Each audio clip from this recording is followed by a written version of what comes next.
This isn't a story about a simple affair. This is the story of Jacob Croft, a man who thought he was a self-made titan, and his wife, Serafina Vanderbilt, the silent billionaire who reminded him that you can't steal a house you were only ever allowed to live in. Prepare for a masterclass in revenge, served not cold, but at a perfect, room-temperatured, and publicly humiliating degree. The air in the Upper East Side penthouse was different. It was thinner, crisper, filtered by a state-of-the-art HVAC system, and costing, Jacob Croft often joked, more per cubic foot than the vintage champagne they served at their galas. From their 80th floor vantage point, Central Park was a perfect manicured rectangle of green, a world away from the gritty, ambitious streets where Jacob had started.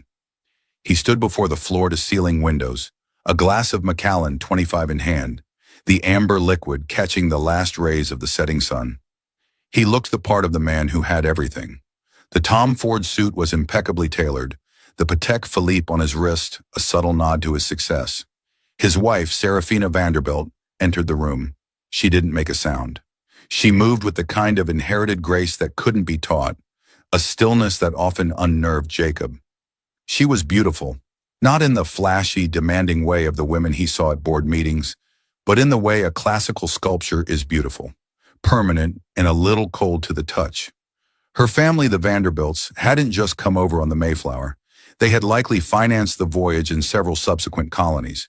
Their wealth was old, woven into the very fabric of New York City, and Serafina was its quiet heiress. "The driver is waiting, Jacob," she said, her voice calm and even. She adjusted one of the minimalist silver sculptures on the mantelpiece, a piece by a Japanese artist he could never remember.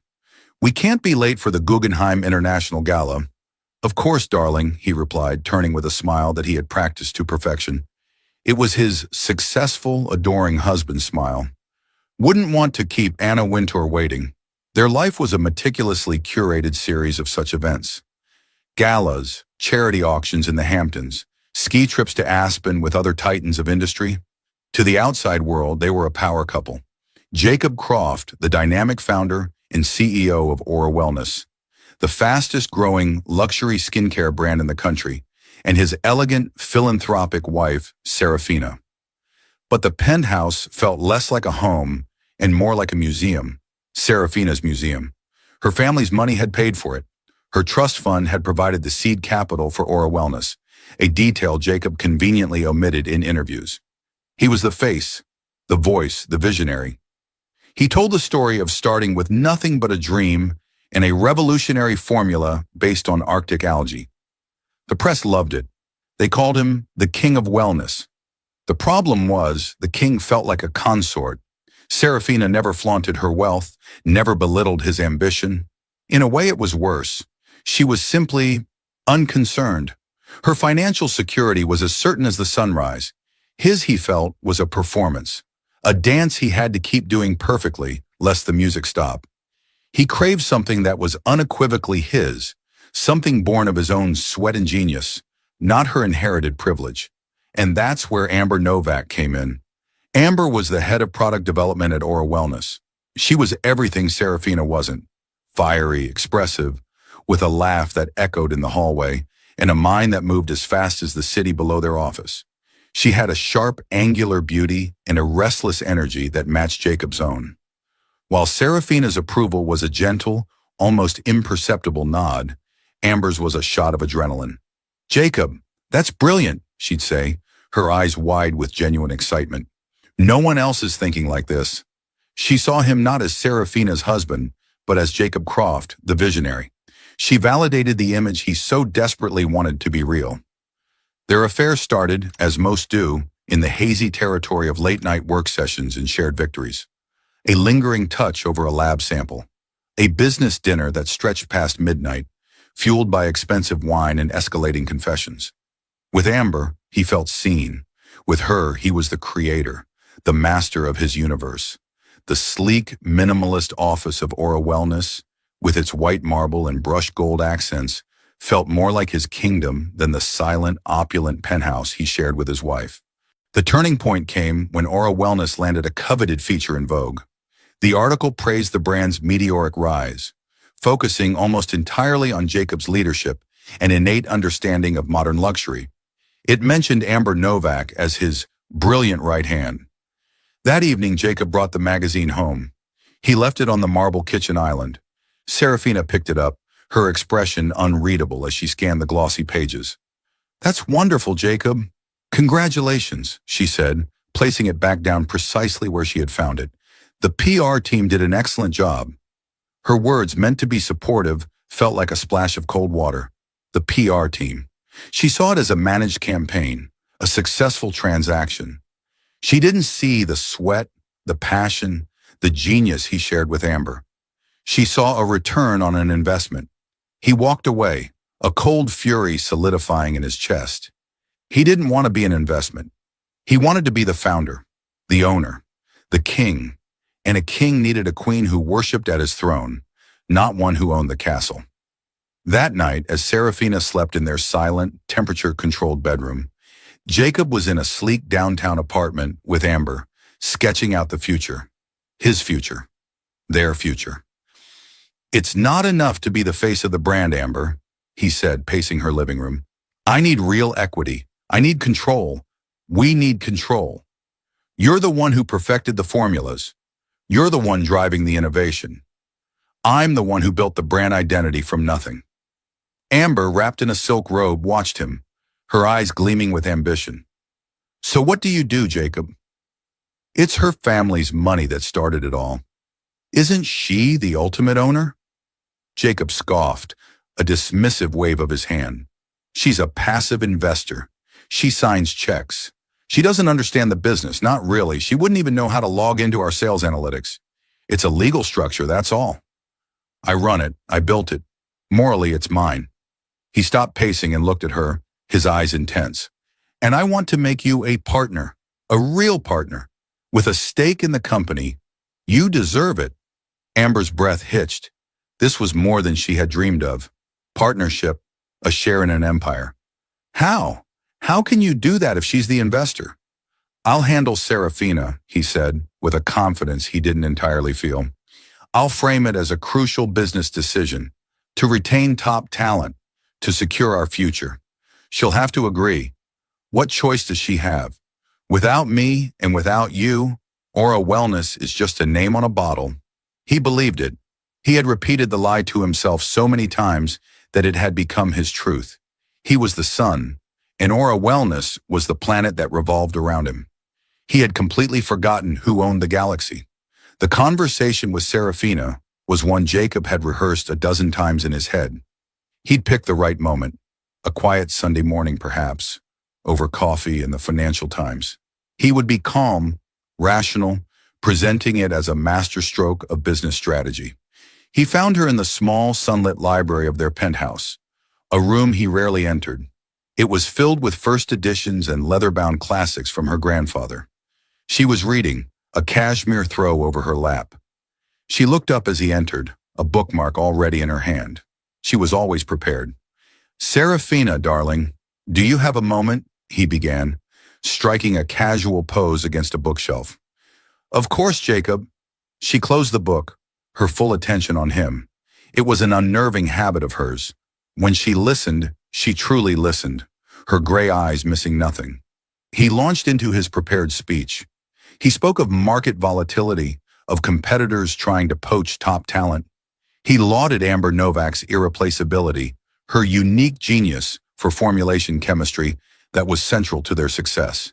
He painted a picture of a future where Amber, feeling undervalued, could walk away, taking her knowledge with her and potentially starting a rival brand. "So," he concluded, trying to keep his voice steady, "I've decided the only prudent course of action is to make her a partner.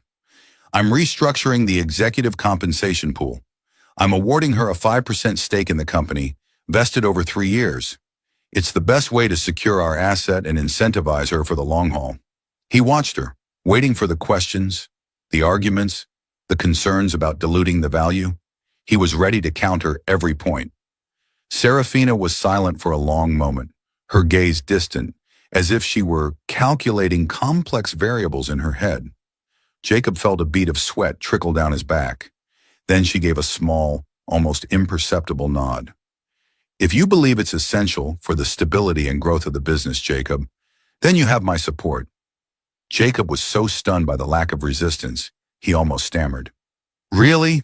That's it? A faint, enigmatic smile touched her lips. You are the CEO. I trust you to make the decisions you feel are necessary to protect the company. Just have our lawyer, Marcus Thorne, draw up the paperwork. I'll sign whatever is needed. He felt a surge of triumph, so powerful it was dizzying. It was that simple. She didn't even care. It proved his theory. She was just a name on a document, a passive, disinterested benefactor. He was the true power. Excellent, darling. Truly. This is a huge step forward for us, he said, his relief making him magnanimous. For the company, she corrected him gently, opening her book again. The audience was over. The next few weeks were a blur of activity. Jacob, feeling more powerful than ever, worked with the lawyers.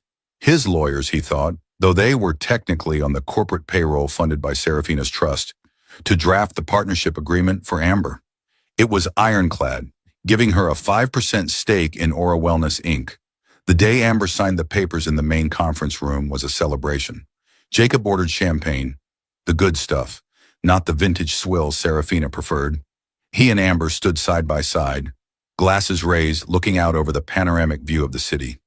To us, partner, Jacob toasted, his arm around her shoulder. To us, she repeated, her eyes shining. She felt like she had won the lottery. She had a piece of a multi-million-dollar company. She had the CEO. She had, in her mind, replaced the quiet, passionless woman in the penthouse. Their affair, now supercharged by their business partnership, became less discreet. They were a team, a unit. They traveled together for market research in Paris and Milan. They were seen at industry events, their body language screaming intimacy. Amber started to feel bold. She wasn't just the mistress anymore. She was a stakeholder. She began to overstep. She suggested a complete redesign of the executive suite, wanting a more synergistic and open layout, which coincidentally involved knocking down the wall between her office and Jacob's. She started making executive decisions without consulting the rest of the team, citing her new authority as a partner. She even had the audacity to comment on Jacob's home life. That penthouse is sterile, isn't it? She mused one evening as they lay in her bed. It's like living in an art gallery, all that cold marble and gray. We're vibrant. We should live somewhere with passion, with color. A Soho loft, maybe. Something with character. Something that's us. Jacob, caught up in the fantasy, agreed. You're right. It's Serafina's taste, not mine. The line between Jacob the CEO and Jacob the lover had completely dissolved. His judgment, once sharp and business-focused, was now clouded by his ego and his infatuation. He saw Aura Wellness not as a corporation, but as the physical manifestation of his relationship with Amber. Meanwhile, in the quiet penthouse, Serafina continued her routine. She attended her charity board meetings, oversaw the Vanderbilt Foundation's grants, and met weekly with one man Jacob had never paid much attention to, Marcus Thorne. Thorne was her family's lawyer, a man whose firm, Thorne and Sterling, had handled the Vanderbilt estate for 3 generations. He was sharp, impeccably dressed, and fiercely loyal. He wasn't just a lawyer, he was a guardian of the family's legacy. When Jacob had proudly announced he was making Amber a partner, Marcus Thorne had been summoned to the penthouse. Serafina had presented the situation to him, her face as calm as ever. The paperwork Jacob's lawyers had drafted was, as expected, for Aura Wellness, Inc. Marcus reviewed it, a slight frown on his face. He's giving her 5% of the subsidiary. Serafina looked out the window at the city her family had helped build. Yes, he believes he's giving away a piece of his kingdom. Marcus allowed himself a rare, thin smile. He doesn't seem to understand the corporate structure we put in place. He never asked, Serafina said simply. The structure was an elegant, almost invisible fortress of legal entities, designed by Marcus and Serafina's father years ago to protect the family's assets. The initial seed money for Aura Wellness hadn't come from a simple transfer from Serafina's trust. It had been funneled through Vanderbilt Capital Holdings, which was the sole owner of a parent company named SV Enterprises. SV Enterprises, for Serafina Vanderbilt, was the entity that wholly and completely owned 100% of Aura Wellness Inc. Jacob wasn't the owner of Aura Wellness. He was its president and CEO. He had been granted significant operational freedom, a generous salary, and performance-based bonuses that made him a multimillionaire in his own right. He had been given a magnificent sandbox to play in, complete with all the best toys. But Serafina, through SV Enterprises, owned the sandbox, the land it sat on, and the deed to the entire playground. The 5% stake Jacob was giving Amber was not 5% of the entire enterprise.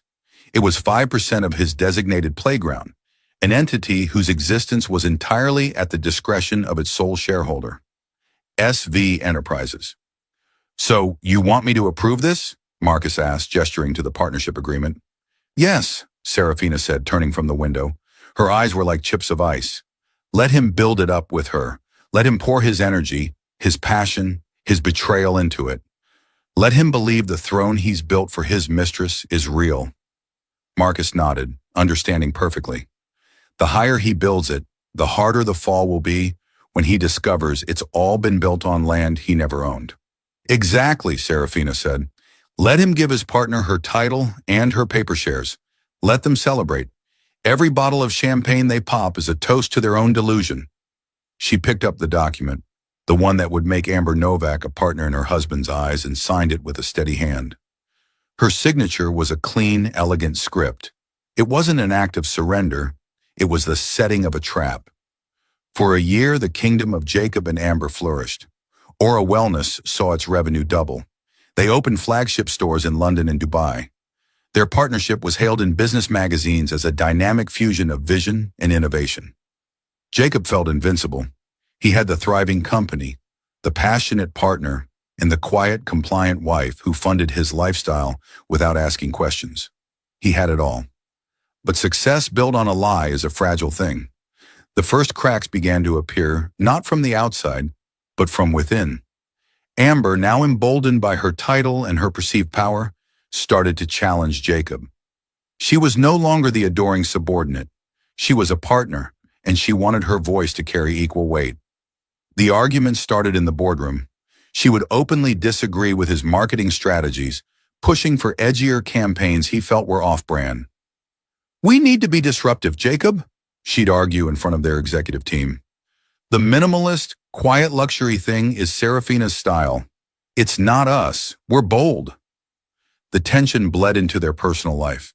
The Soho loft they had dreamed of remained a fantasy, as Jacob couldn't bring himself to leave the Vanderbilt penthouse and the immense financial security it represented. "We'll do it when the time is right," he'd say, a line that started to sound hollow even to himself. Amber grew resentful. She had the title of partner, but she still felt like the other woman, hiding in the shadows of the immense, silent power of his wife. She wanted the public recognition. She wanted to be the woman on his arm at the Met Gala, not just at a trade show in Las Vegas. The true crisis, however, came from an unexpected quarter. Her name was Diana Finch, a tenacious investigative journalist for a rising digital media outlet known for taking down corporate giants. Finch had made her name on a series exposing greenwashing in the fashion industry, and now she had turned her sights on the wellness sector. Aura Wellness, with its celebrity endorsements and premium pricing, was a perfect target. Finch's investigation began quietly. She started digging into the brand's signature ingredient, the proprietary Arctic algae complex. Jacob had built a myth around it, of a rare, hand-harvested organism with miraculous regenerative properties. The marketing material was filled with images of pristine glaciers and crystal-clear Arctic waters. The truth was more prosaic. The algae was real, but it was cultivated in a high-tech lab in Belgium. While effective, it wasn't miraculous, and it certainly wasn't harvested by intrepid explorers in the Arctic Circle. The story was a brilliant piece of marketing fiction. Finch got a tip from a disgruntled former lab technician who had been fired by Amber in a fit of pique. The source gave her data, internal emails, and shipping manifests. She started piecing together a story of massive misrepresentation. The first sign of trouble was a call from their head of PR. "Jacob, Diana Finch is asking for a comment on a story she's running about our supply chain. She's making some very specific claims about the origin of the algae. Jacob's blood ran cold. He tried to stonewall, to manage the situation. No comment. Tell her our formulas are proprietary. But Finch was relentless. She published her first article titled, Aura Wellness, the billion-dollar brand built on a fairy tale. It was a bombshell. It laid out, in meticulous detail, the discrepancy between Aura's marketing and the reality of their lab-grown main ingredient. It didn't accuse them of fraud. The product was safe and high quality, but it accused them of profound deception. For a brand built on authenticity and purity, it was a devastating blow. The fallout was immediate. The stock of their parent company, the one publicly traded competitor they benchmarked against, dipped. Social media erupted. Influencers who had been paid handsomely to promote Aura went silent. Saturday Night Live did a skit about a wellness guru harvesting magic kale from a puddle in his garage. The brand became a punchline. Jacob and Amber went into crisis mode. They locked themselves in the conference room, the celebratory champagne flutes of the previous year, a distant memory. The atmosphere was thick with panic and recrimination. "How did she find out?" Jacob yelled, throwing a stack of negative press clippings across the table. "Someone must have leaked it." "Well, it wasn't me," Amber snapped back, her face pale with stress. "Maybe if your marketing hadn't been so over the top, so ridiculously mythical, it wouldn't be this bad. My marketing, that marketing is what made us a billion-dollar brand. It was your job to secure the supply chain and manage the lab relationships. You were the one who fired that technician in Belgium. You created a loose end." Their partnership, forged in ambition and affair, couldn't withstand the pressure of a real crisis. The trust between them evaporated, replaced by suspicion and blame. They tried to fight back. They issued a press release calling the article misleading and a gross mischaracterization. They hired a crisis management firm, but they were out of their depth. Diana Finch wasn't just a journalist. She was a bulldog with a taste for blood. She published a follow-up piece, this time with leaked internal emails between Jacob and the marketing team, where he explicitly discussed crafting the Arctic narrative. His own words were being used as a weapon against him. Desperate, Jacob tried to leverage his connections, the ones he thought he had built. He called a contact at the Wall Street Journal, a man he'd golfed with in the Hamptons. The man was polite but distant. "Sorry, Jacob. This story has too much traction. My hands are tied." He and Amber were isolated. They were trying to put out a raging fire with water pistols. The crisis firm they hired was costing a fortune, eating into their profits. The flagship stores saw foot traffic plummet. Retail partners began to ask questions about canceling orders. The kingdom was crumbling. Throughout the entire 2-week ordeal, Serafina remained a silent observer. Jacob had expected a call, a panicked, "What is going on?" or a furious, "How could you let this happen?" He received nothing. Her silence was more unnerving than any tirade. He saw her in the mornings before he left for the office. She would be reading the paper, the business section with the latest bad news about Aura laid open beside her, and she would simply look up and say, "Good morning, Jacob," her voice devoid of any emotion. He couldn't understand it. It was her money on the line, her initial investment going up in flames. Why wasn't she terrified? Why wasn't she demanding action? Her calm felt unnatural, almost sinister. He was so consumed by his own panic that he failed to see it for what it was. The profound calm of someone who was never in danger. The calm of a chess master watching her opponent walk directly into a checkmate she had set up 10 moves ago. The final blow came not from Finch, but from a different entity entirely, the Federal Trade Commission. Tipped off by the public scandal, the FTC launched a formal inquiry into Aura Wellness's advertising practices for potential deceptive marketing. An official-looking letter arrived by courier, demanding years of documentation, internal communications, and financial records. This was no longer just a PR crisis. This was a legal threat that could result in millions in fines, forced rebranding, and potentially the end of the company as they knew it. Jacob sat in his office, the letter trembling in his hand. Amber stood across from him, her bravado completely gone, replaced by raw fear. "What do we do?" she whispered. "Jacob, what do we do?" He had no answer. He had run out of moves. The king was cornered, his paper throne turning to ash. It was then that his assistant buzzed him. "Sir, Marcus Thorne is on the line for you." "He says it's urgent." Marcus Thorne, Seraphina's lawyer. Jacob's heart sank. The silence was over. The real owner of the board was about to make her move. The summons did not arrive as a polite request. It was a digital command, an email from the office of Marcus Thorne with a subject line that felt like a death knell. Urgent and mandatory meeting of the Board of Aura Wellness Incorporated. The body of the message was brief, devoid of any nicety, specifying a time and place that was non-negotiable. 10 a.m. the following day, at the headquarters of Thorne and Sterling. Jacob's hands trembled as he read it. He immediately forwarded it to Amber, his own message a single frantic word. "Call me." When she did, her voice was tight with panic. "What is this? Why is he calling a meeting? You're the CEO, Jacob."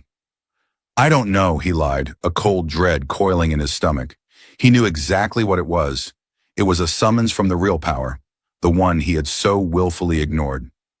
"We need to present a united front," he instructed, his voice a poor imitation of his usual confident tone. "We go in there, we lay out our recovery plan, we show them we have it under control. We are the leaders of this company. They can't do anything without us." They spent the night huddled in Amber's apartment, papers spread across the coffee table, trying to cobble together a strategy.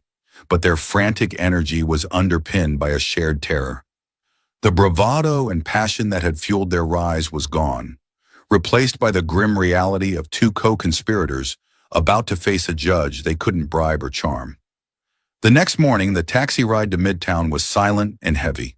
The trendy, vibrant aesthetic of their own office, with its sun-drenched white marble and optimistic greenery, was a world away from the destination. Thorne and Sterling occupied 4 floors of a granite-faced skyscraper that seemed to absorb the city's light rather than reflect it. The lobby was a cavern of hushed reverence, where the only sounds were the soft whisper of expensive shoes on polished stone and the distant rhythmic ticking of a massive grandfather clock. After announcing themselves to a receptionist who regarded them with glacial indifference, they were led down a long, thickly carpeted hallway. The walls were lined with oil portraits of stern-faced men, the firm's founders and past senior partners, generations of Vanderbilt's guardians. It wasn't a law office, it was a mausoleum of power, and Jacob felt like a trespasser at his own funeral. The conference room was even more intimidating. A colossal mahogany table, polished to a mirror shine, dominated the space. The air smelled of old leather, wood polish, and money so old it had forgotten how to shout. Marcus Thorne was already seated at the head of the table, looking as though he were a permanent fixture carved from the same unyielding material as the furniture. The 2 other non-executive board members, men Jacob had chosen for their passivity, were already there, looking pale and uncomfortable, fidgeting with their water glasses. Jacob and Amber took their seats, the plush leather chairs sighing under their weight. Jacob arranged his files in front of him, a pathetic attempt to project control. Thorne waited for the door to click shut before he spoke, his voice as flat and cold as a slab of marble. "Thank you for coming. As you are aware, the company is facing an unprecedented crisis. The FTC inquiry, coupled with the catastrophic reputational damage from recent media reports, has put the entire enterprise at risk." Jacob cleared his throat, launching into his rehearsed defense. "Marcus, I understand the concern, but we have a robust plan in place. Our crisis management team is preparing a comprehensive response to the FTC. We are in the final stages of securing a new celebrity ambassador, think someone on the level of Jennifer Lawrence, to headline a campaign focused on rebuilding consumer trust. This is a significant storm, I grant you, but it is one we are fully equipped to weather. We just need to hold our nerve." He looked around the table for support, but the other board members avoided his gaze. Thorne listened without interruption, his steepled fingers hiding any expression. When Jacob finished, the silence stretched for an agonizingly long moment. Then Thorne lowered his hands. "Your plan," he began, the words dripping with disdain, "is insufficient. Your leadership has been reckless, and your management has been compromised. The sole shareholder of this enterprise has lost all confidence in your ability to steer the ship. In fact, it has been determined that you are the storm. Amber, unable to stay silent, shot back. The sole shareholder? Serafina hasn't said a word, and I am a 5% partner in this company. I have a right to... You have a right to remain silent and listen, Ms. Novak. Thorne cut in, his voice like cracking ice. He nodded to one of his junior associates. Lights, please. The room darkened, and a projector hummed to life, casting a bright rectangle onto a hidden screen that descended from the ceiling. A corporate organizational chart appeared. It was elegantly simple and utterly devastating. Let me provide you both with a lesson in corporate structure, as you seem to be fundamentally mistaken about your positions, Thorne narrated, using a laser pointer to trace the lines of power. At the bottom was a familiar box, Aura Wellness Inc. Inside, in smaller font, J. Croft, CEO, A. Novak, partner, 5%. Here is the entity you believe you control, Thorne said. The red dot of the laser pointer moved up, following an arrow to a box above it. However, Aura Wellness Inc. is wholly owned, 100% of its shares, by a parent company. That company is SV Enterprises. Jacob stared at the letters. SV. The air in his lungs turned to ice. He could feel Amber's sharp intake of breath beside him. It couldn't be. SV Enterprises, Thorne continued, his voice relentless, was incorporated on the same day as Aura Wellness. It was designed as a legal firewall and the primary vehicle for all capital investment into the brand. Its purpose was to own and oversee the operational subsidiary, which you, Jacob, were hired to manage. The laser pointer moved up again, to the final box at the top of the chart, from which all power flowed. Vanderbilt Capital Holdings. And SV Enterprises, Thorne concluded, is in turn a wholly owned subsidiary of the Vanderbilt family's primary private investment firm. The seed money, the expansion capital, every dollar that built your offices and paid your salaries, flowed down this precise chain of command. The lights came back on, but the room felt darker than before. Jacob was speechless, his mind reeling. He wasn't the founder. He wasn't the king. He was the manager of a remote division, a high-level employee in a vast invisible empire he never even knew existed.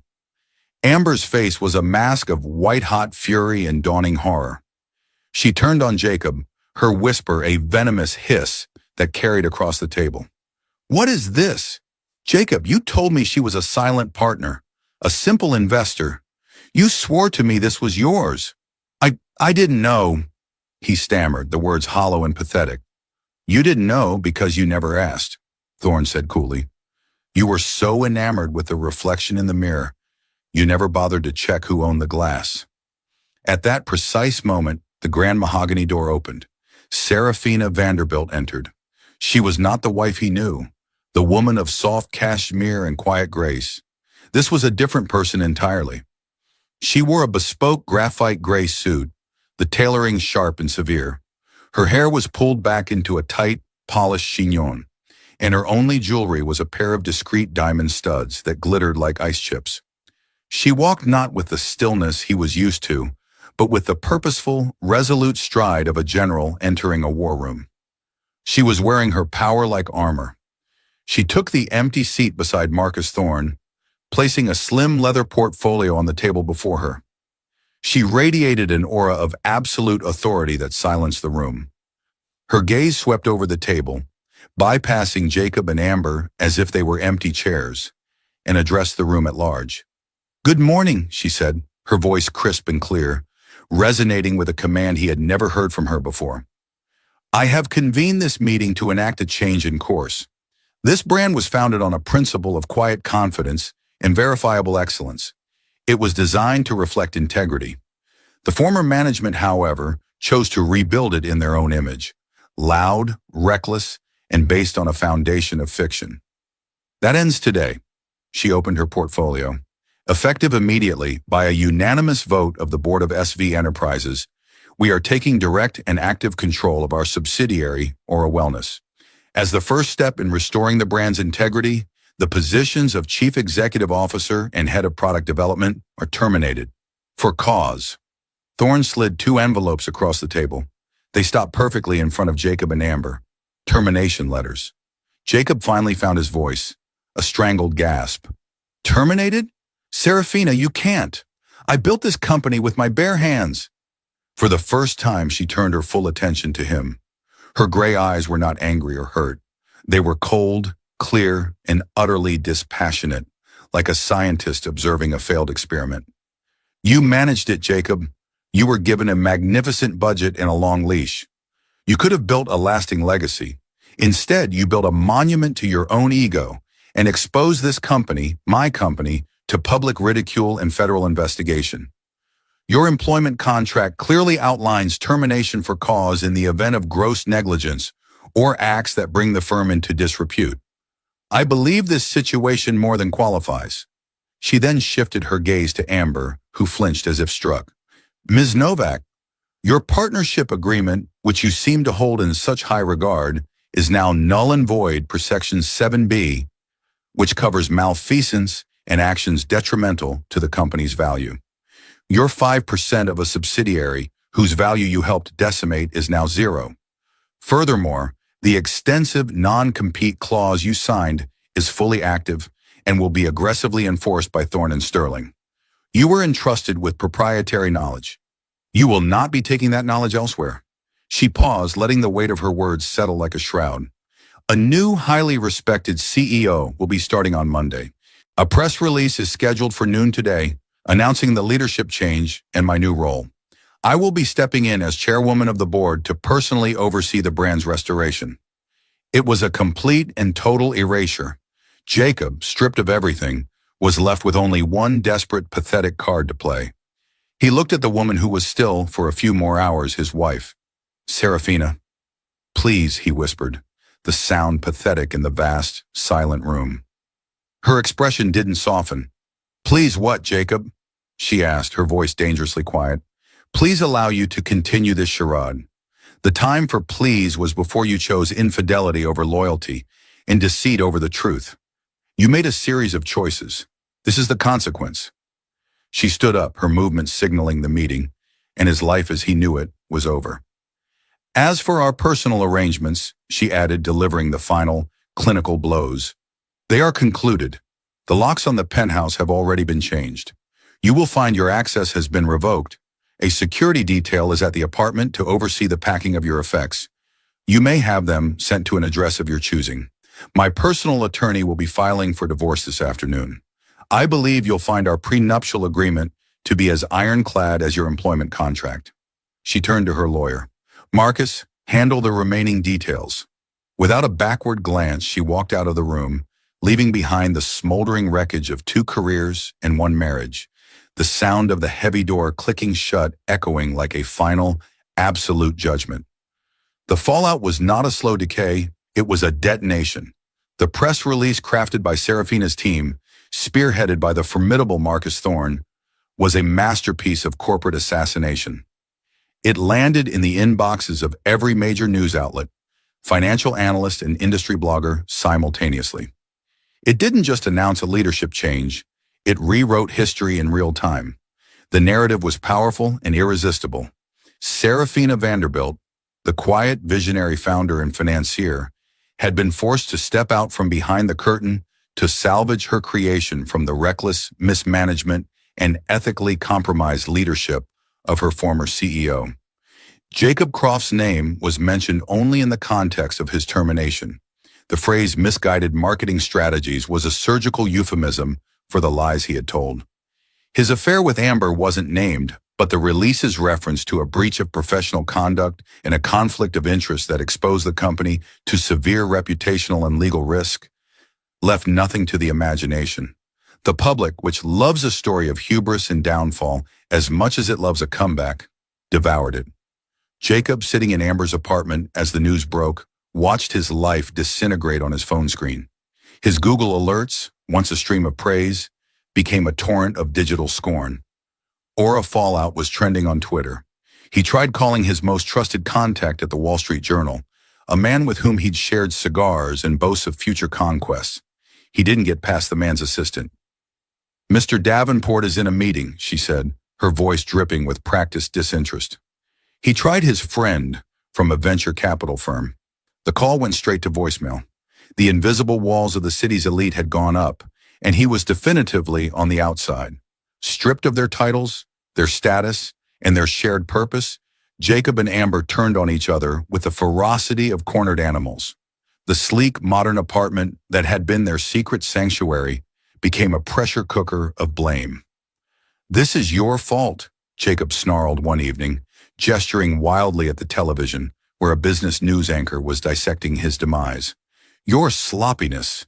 You just had to fire that technician in Belgium, didn't you? You couldn't manage one disgruntled employee, and now look at us." Amber, her face pale and drawn, laughed a bitter, broken laugh. "My fault? I was managing a lab while you were playing God. You're the one who built this entire brand on a lie you started to believe yourself. And you lied to me, Jacob. You looked me in the eye and sold me a fantasy that we were partners, that we were building our empire. You were too arrogant to even read your own employment contract. You weren't a king, you were the court jester, and you were too blind to see the strings on your back, all of them leading to her." The accusation hit its mark because it was true. He had been a fool, intoxicated by the reflection Serafina had allowed him to see in her mirror. The fight escalated, their words growing more venomous, each trying to wound the other to distract from their own gaping failure. Their passion, born in the heat of ambition, died in the cold reality of their shared ruin. A few weeks later, after a final, screaming match over who was going to pay the rent, Jacob packed a single expensive suitcase, a relic from his former life, and left. His fall was graceless. He sold his Patek Philippe watch for a fraction of its value to make ends meet. He tried to leverage his experience, but his name was poison. The non-compete clause in his termination papers, enforced by the ever-watchful Thorne and Sterling, was an iron cage, preventing him from working for any competitor of substance. He was forced to swallow his pride and take a low-level consulting job for a small, struggling cosmetics company in Ohio.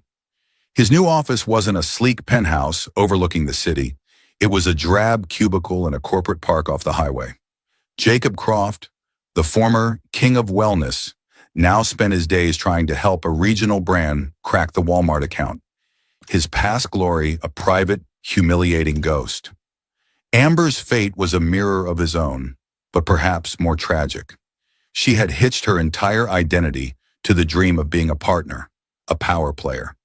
She hired a lawyer to fight the non-compete, but the man just shook his head after reviewing the document signed by Thorne.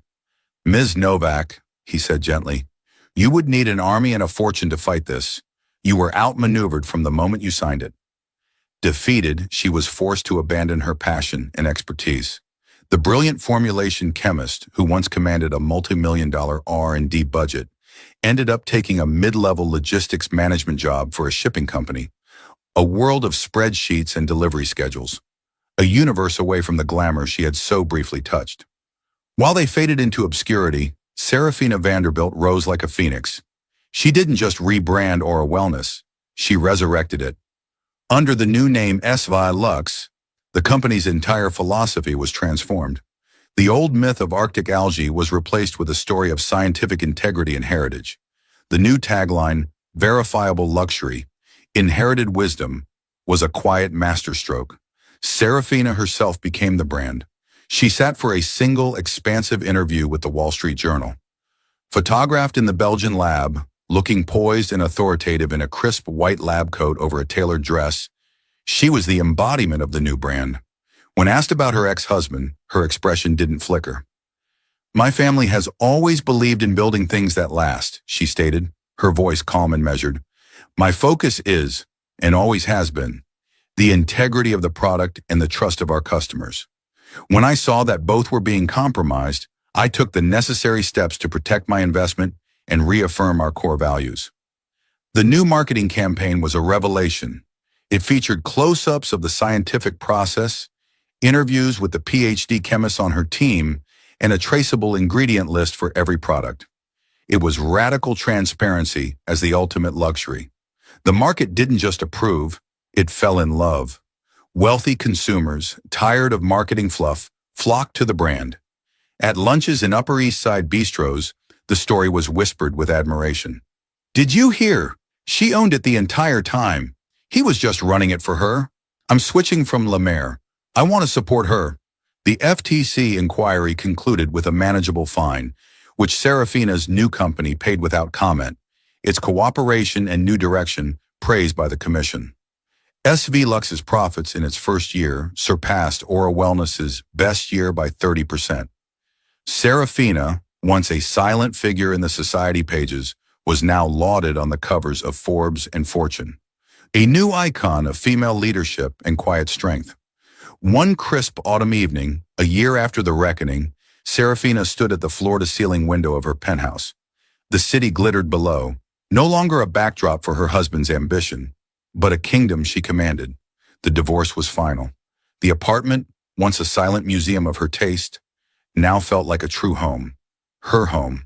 She had proven herself not just a worthy steward of the Vanderbilt legacy, but a brilliant architect in her own right, honoring her father's shrewdness by not just preserving wealth, but by defending it and making it grow. She held a cup of jasmine tea, its warmth seeping into her hands.